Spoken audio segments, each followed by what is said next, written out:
Hello and welcome. My name is Alan, and we are back with news and politics from around the world for Tuesday. I believe it's the 10th. Yeah, the 10th of October. As I'm behind on so many videos anyway, let's go ahead and get the news and politics out of the way. So, we'll start off with some ProPublica. They have an article here. A detective sabotaged his own cases because he didn't like the prosecutor, and the police department did nothing to stop the detective from doing this.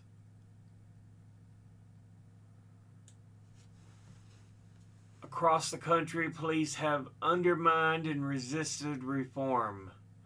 To protest a prosecutor, one detective was willing to let murder suspects walk free even if he'd arrested them and believed that they should be behind bars.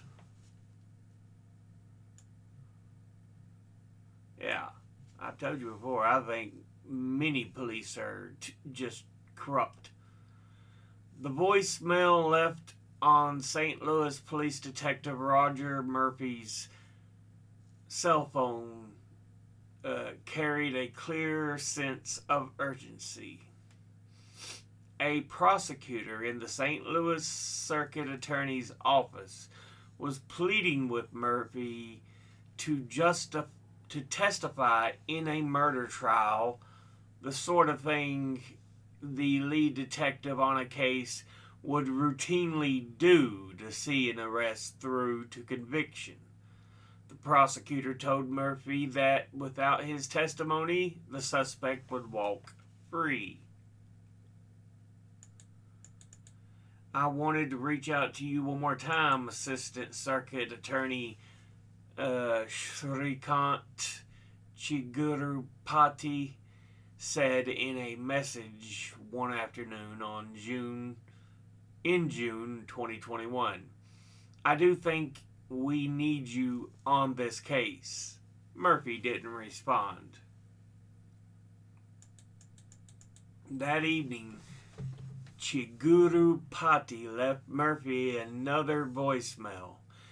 If it makes any difference, this guy's a really bad guy, Chigurupati said, according to the message which Murphy provided for this story.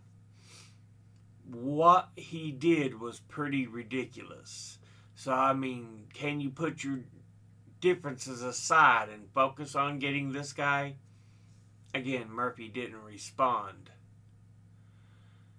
Weeks later, a jury found Brian Vincent not guilty, and he went free, Murphy said.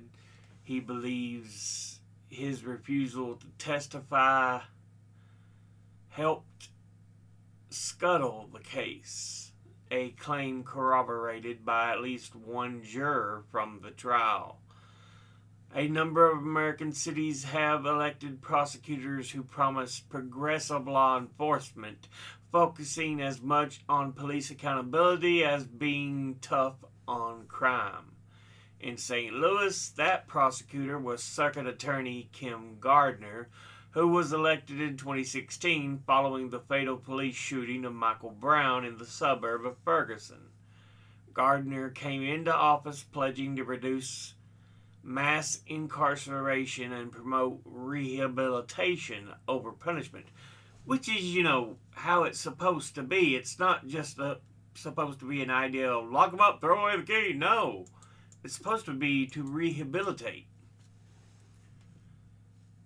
But these from San Francisco to Philadelphia, prosecutors like Gardner have faced pushback from the police and in several cities from their own courtroom assistants. Politicians and voters have tried to remove some of these prosecutors from office, and in a number of cities they have been successful. Murphy's resistance to Gardner, Chigurupati's boss, when Vincent's case went to trial, was unusual and perhaps extreme. By his own account, he was willing to help murder suspects walk free to make a point, even if he arrested them and believed that they should be behind bars. Well, fuckers like Murphy need to be behind bars because what he's doing is basically helping the murderers to commit further murders. I mean, let's be fucking honest about it. In 2019, Gardner added Murphy to a list of police officers who would not be allowed to apply for criminal charges because of questions about their credibility, and she said her office would evaluate whether those officers could testify in court, although the identities of those officers were not made public. One of Murphy's supervisors notified him that his name was on Gardner's list. Weeks later, a prosecutor in Gardner's office notified Murphy that the office not only would actually let him testify in the cases he had led that were heading to trial, it expected him to.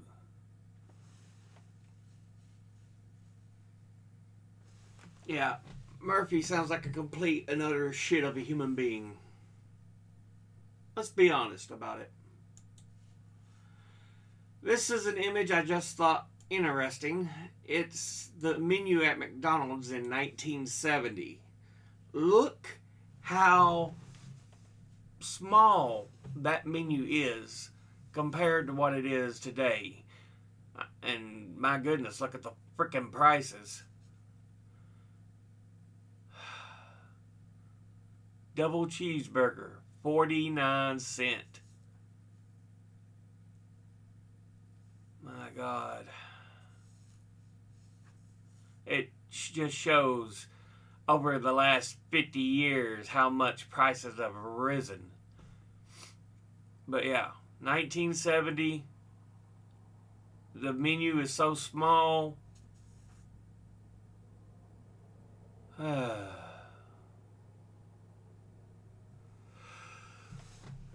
Anyway, this from the BBC. George Santos charged with defrauding campaign donors. So he is finally being arraigned. I think that's the right term.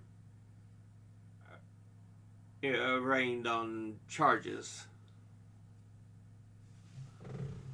U.S. prosecutors have filed an array of criminal counts against embattled Representative George Santos, accusing him of running up multiple charges on the credit cards of campaign donors. The Justice Department filed 23 charges against him, including wire fraud and identity theft. The move, which builds on an earlier indictment, also accused him of lying to the FEC, the Federal Election Commission. Mr. Santos has yet to comment on the developments announced on Tuesday. Santos allegedly led multiple additional fraudulent criminal schemes, lying to the American public in the process, FBI Assistant Director in Charge James Smith said. Anyone who attempts to violate the law as part of a political campaign will face punishment in the criminal justice system, as they should. I'm glad they're finally bringing him to task for what he did. This is from The Guardian. U.S. prisoners who did not consent to ivermectin as a COVID treatment win payout. prisoners in Arkansas settle lawsuit for $2,000 each after accusing Washington County Detention Center of medical experimentation, which that's all it was. I mean, let's be fair. There was no proof ivermectin did anything to reduce effects of COVID or to cure COVID. No. There was no proof. There's still no proof. It was just part of the bullshit that was being spread around. Yeah. I'm glad the prisoners won their case. The European Union warns Elon Musk over disinformation on X, formerly Twitter, about the Hamas attack. Failing to moderate content such as fake news could incur fines of 1% of X's revenue or EU blackout under new laws. Please hold him accountable, because here in America the politicians won't do a damn thing. The EU has issued a warning to Musk over the alleged disinformation about the Hamas attack on Israel, including fake news and repurposed old images. The letter arrives less than 2 months after sweeping new laws regulating content on social media seen in the EU came into force under the Digital Services Act. If Musk, the owner of X, does not comply, he can face a fine of 6% of his revenues from X, or a total blackout in the European Union.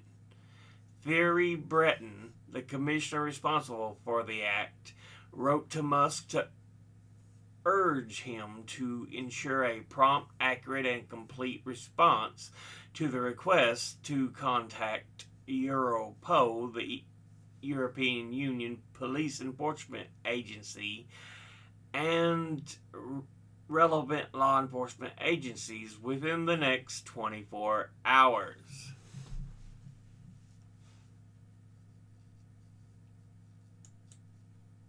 This is from The Independent. Jack Smith seeks jury protections after Trump's Truth Social outbursts. Special counsel says ex-president relies on social media as a weapon to intimidate in court proceedings.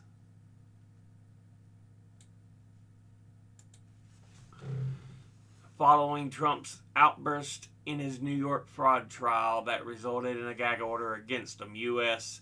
Department of Justice Special Counsel Jack Smith has requested protections for jurors and prospective jurors ahead of the former president's trial in his election subversion case. Last week, the judge presiding over the lawsuit from New York Attorney General Letitia James against Trump's business empire warned he could face serious sanctions if he continues to speak out against members of the court after he falsely attacked Judge Arthur Engoron's chief clerk on the Truth Social account. Yeah. As I've already stated before, he's a little bitch. How people still want him in office, I do not fucking understand. I mean, it'd be like saying, I think Charles Manson would be a good president. Seriously. A whacked lunatic. Because that's what Trump is, a fucking lunatic. He's not intelligent enough to rule. Seriously, he is not. The man's one of the dumbest I've ever seen. This is from SciPost. Sexual activity predicts enhanced cognitive function in older adults, study finds. Engaging in sexual activity and experiencing sexual pleasure might have a significant impact on cognitive function among older adults, according to a recent study published in the Journal of Sex Research. The findings suggest that addressing sexual well being may be a crucial factor in promoting cognitive health in later life. Sexuality is an integral part of the human experience, yet it's often an overlooked aspect of aging. As people grow older, discussions about their sexual lives tend to wane. Previous studies have often focused on the physical and mental health benefits of sexual activity, including improved mood, cardiovascular health, and general well being. However, little attention has been given to how sexual frequency and quality might influence cognitive function in older adults. So yeah, I found that interesting.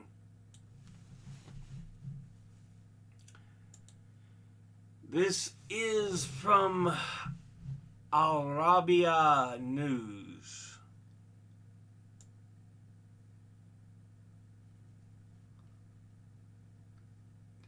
Total siege of Gaza is prohibited under international law by from the UN. Israel's total siege of the Gaza Strip is banned under international law, the UN human rights chief said Tuesday. The imposition of sieges that endanger the lives of civilians by depriving them of goods essential for their survival is prohibited under international humanitarian law.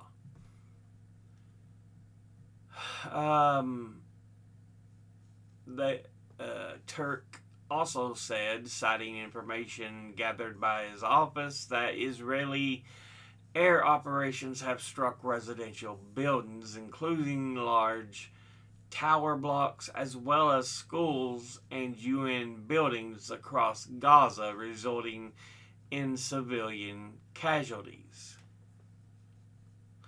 International humanitarian law is clear. The obligation to take constant care to spare the civilian population and civilian objects remains applicable throughout the attacks. So yeah, as I've said already, both sides are guilty in this conflict. Yes, Hamas shouldn't have attacked and taken lives the way they did and kidnapped people. But Israel's basically herded them in like cattle into the tiny space, taking their land, taking their lives away from them, more or less. And so, what option do you have? Tell me. Because Israel didn't give a damn. There was a video that was even too much for me, so I didn't put it on this list here, so you won't be seeing it, but it shows a Palestinian individual being run over by Israelis in a car and them just laughing about it. So yeah.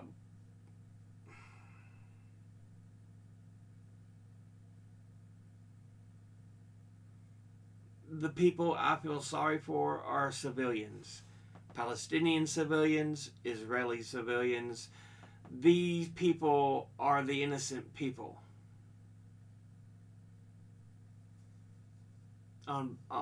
There's So many innocents on both sides, but usually they're the ones that suffer. But, yeah. This is from Ynet News.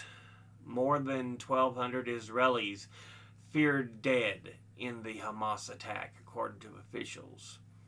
You saw firsthand what we are fighting against. Human beasts, Islamic State of Gaza.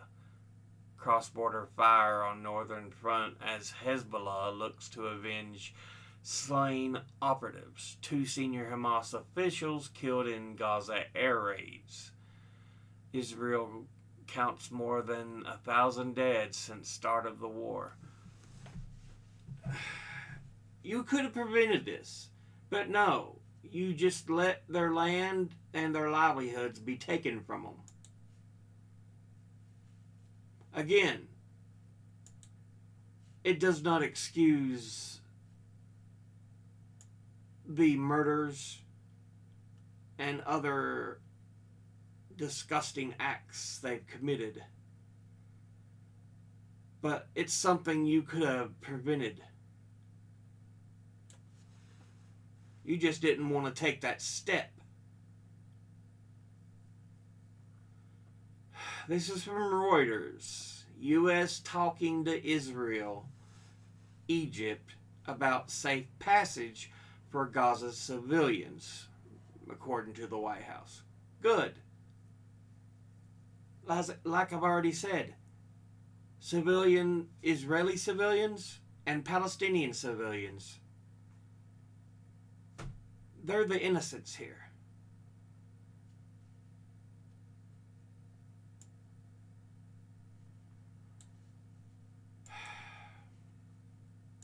This also from Reuters.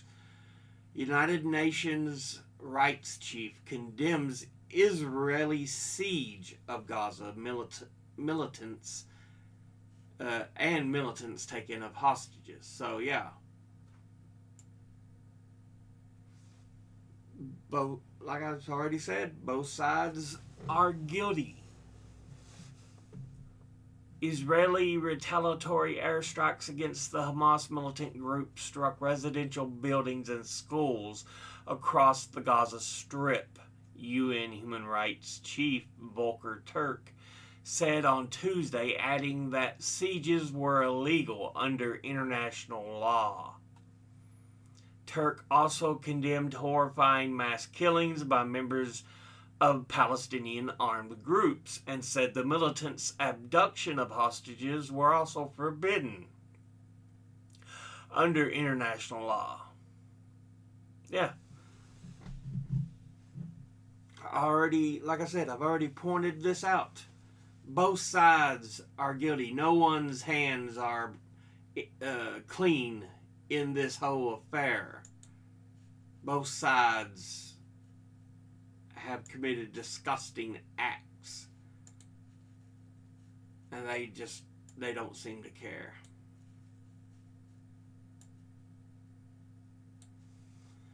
Okay. Israeli bombs the Egyptian border crossing it had touted as an escape route for besieged Palestinians. Now remember, in the nation state of Israel, along the Gaza Strip, the end of it borders the Sinai Peninsula, which is Egypt.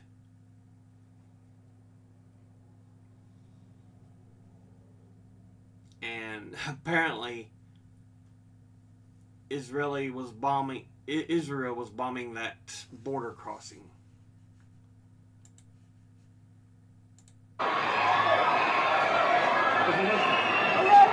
خليك هنا خليك هنا لا خليك جوا خليك جوا سعيد. Sorry about that. I tried to scroll down and it pulled the whole thing down on me. خليك هنا لا خليك جوا خليك جوا سعيد. But yeah.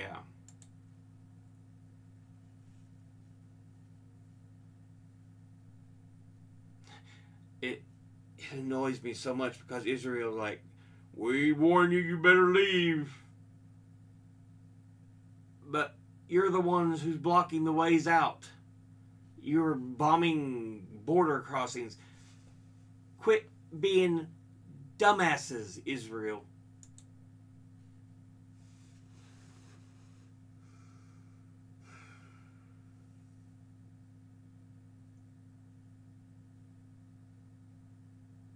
Both sides are guilty in this.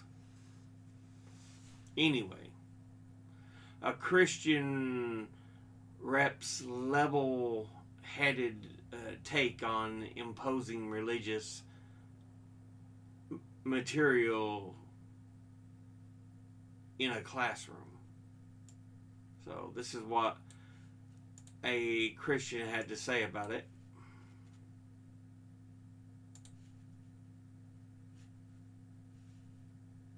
And I say this to you as a fellow Christian. Representative, I know you're a devout Christian, and so am I. This bill, to me, is not only unconstitutional, it's not only un-American, I think it is also deeply un-Christian. And I say that because I believe this bill is idolatrous, I believe it is exclusionary, and I believe it is arrogant. And those three things, in my reading of the gospel, are diametrically opposed to the teachings of Jesus. You probably know Matthew 6:5, when Jesus says, don't be like the hypocrites who love to pray publicly on street corners. When you pray, go into your room and shut the door and pray to your Father who is in secret. A religion that has to force people to put up a poster to prove its legitimacy is a dead religion. And it's not one that I want to be a part of. It's not one that I think I am a part of. You know that in Scripture it says faith without works is what? Is dead. My concern is, instead of bringing a bill that will feed the hungry, clothe the naked, heal the sick, we're instead mandating that people put up a poster. And we both follow a teacher, a rabbi, who said, don't let the law get in the way of loving your neighbor. Loving your neighbor is the most important law. It is the summation of all the law and all the prophets. I would submit to you that our neighbor also includes the Hindu student who sits in a classroom, the Buddhist student who sits in a classroom, and an atheist student who sits in a classroom. And my question to you is, does this bill truly love those students? I'm going to go a different direction than I think you're trying to lead me. And that is that a very great wrong was done in our classrooms with that 1980 decision. Every time on this committee that we try to teach students values like empathy or kindness, we're told we can't because that's the parents' role. Every time on this committee that we try to teach basic sex education to keep our kids safe, we're told that's the parents' role. But now you're putting religious commandments, literal commandments, in our classrooms, and you're saying that's the state's role. Why is that not the parents' role?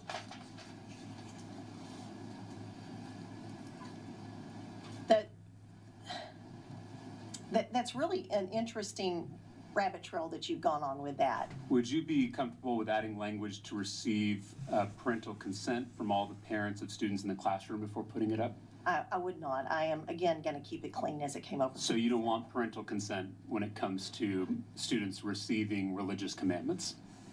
I don't believe that. I think that these are foundational to being a good citizen. Do you believe schools are for education and not indoctrination? Absolutely. I guess what I'm trying to figure out is, why is having a rainbow in a classroom considered indoctrination and not having the 10 Commandments in a classroom? Is that a question? Yes. I am not arguing another poster. I'm arguing that the 10 Commandments are represented in our earliest education system. I just worry this is what gives us religious people a bad name. That instead of living out the way of Jesus, we're instead imposing our beliefs on other people. Instead of leading by example, we're leading by mandates. And so I'm very offended by this legislation. I know you and I have worked together, and I'm not casting aspersions on you, and I would love to work with you. But as it is currently written, I find this to be a deeply offensive bill. Good. I'm glad he took that stand. Because so often it's been like, yeah, we need to push the Bible in the classroom. Make them people of other faiths follow only our faith. It's like, no, no, no, no, no. It's freedom of and freedom from religion.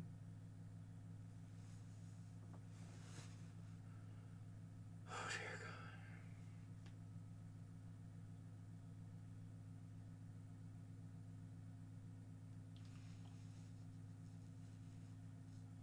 The First Commandment says, freedom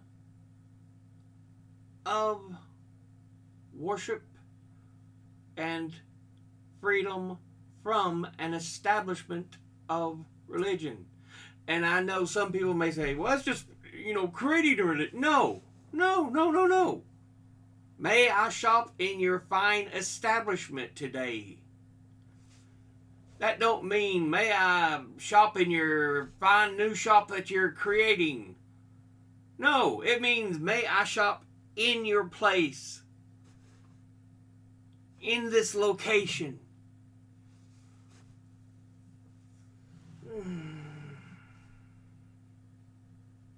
And that's the same with other things. Establishment just don't mean the creation of something.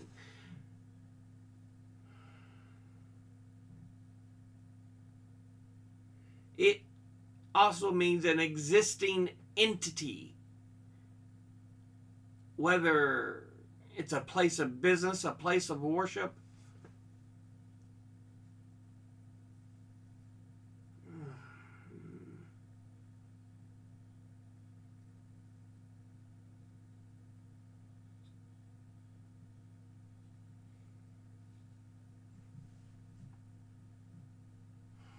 I mean, that should be clear as a damn bell, but some people have so much trouble. I've personally known people who don't give a damn and think, their religion should be foisted upon everybody else because that is what they believe is the only true right thing. No! That is not what the Constitution says. And in this country, that takes precedence. Anyway. Yeah, pro-Israel protesters in New York City demand genocide. Pause. Go back to the beginning. Unmute. Fuck Palestine! Palestine to my dick! What do you think the response should be from Netanyahu and the military to Gaza? Kill all Palestinians! All of them! Not one left from the river to the sea, Palestine will be deceased! And Israel need to do like this. You see? Now Gaza. Like this. Gaza need to do like this. Or like this, but all this Jewish. Two options. What do you think the response should be to Gaza? We gotta wipe them off the fucking map. I'm talking about.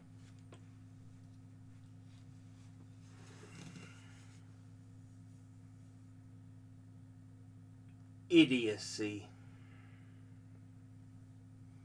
Pure and utter idiocy.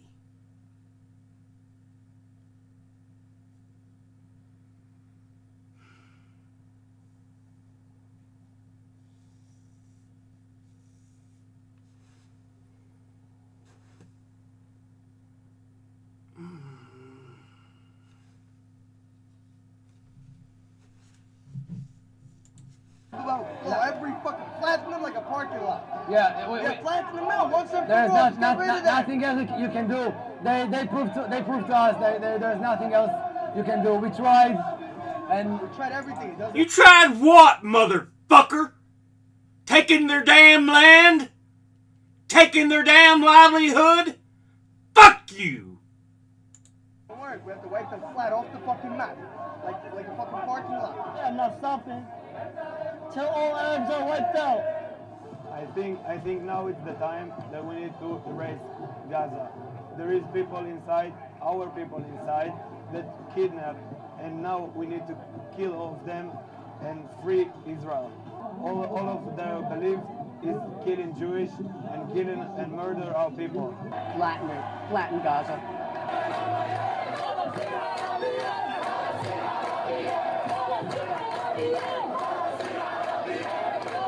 That will be the last war in Gaza. This will be. Yes, it should be.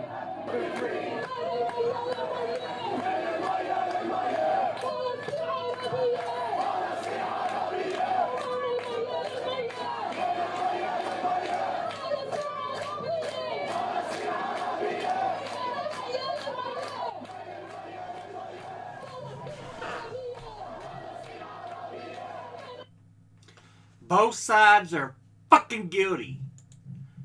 You need to come to a peaceful resolution, but little shits like you who don't have the goddamn brains to goddamn comprehend things won't fucking genocide, so fuck you!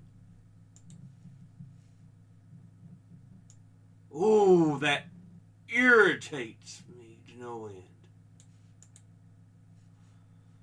Footage has emerged of the Israeli occupation using white phosphorus bombs, which spread as a toxic gas and cause severe burns to the skin and can even penetrate bones.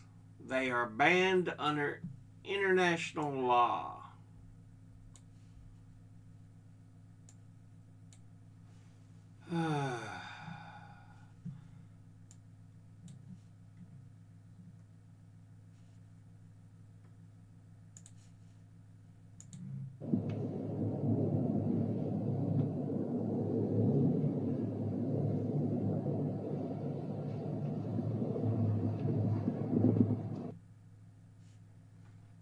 Okay.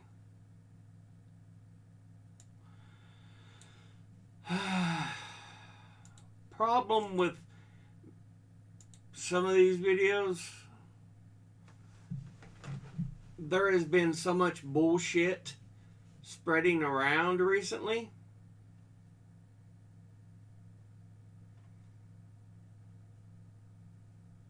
There's a chance that one of these may be false, but I know this one, it's pretty much a direct thing. It doesn't deal with Palestine, Israel. It just deals with religious fervor. That one is alright. That one deals with the modern war more than likely.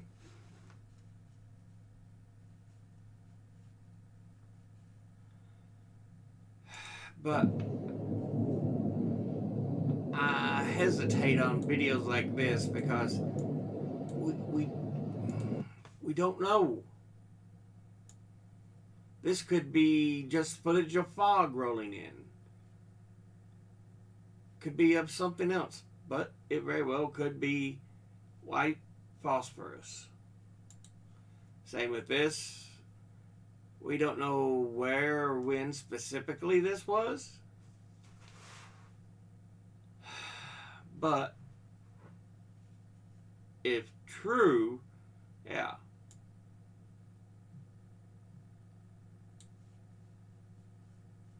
But that little fuck pisses me off. We need genocide. Flatten them all. Fuck you, motherfucker. No one should ever be calling for a fucking genocide. Ever.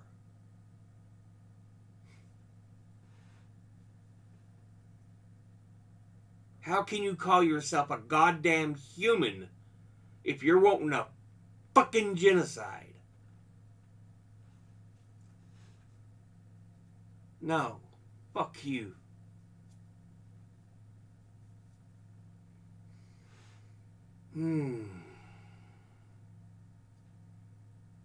But, like I've said, life,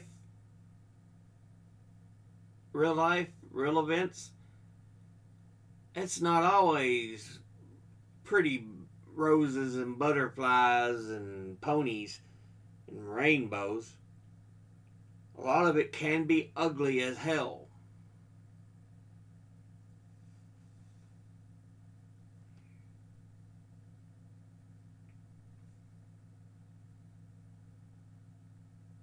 And we're seeing that.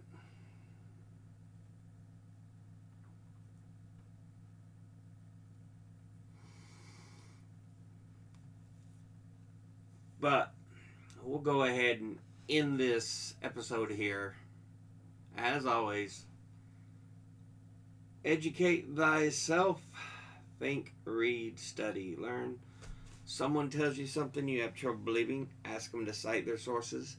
I'll be putting these links in the description box below the video. Thank you for watching. I'll see you all in the next one. Until then, later.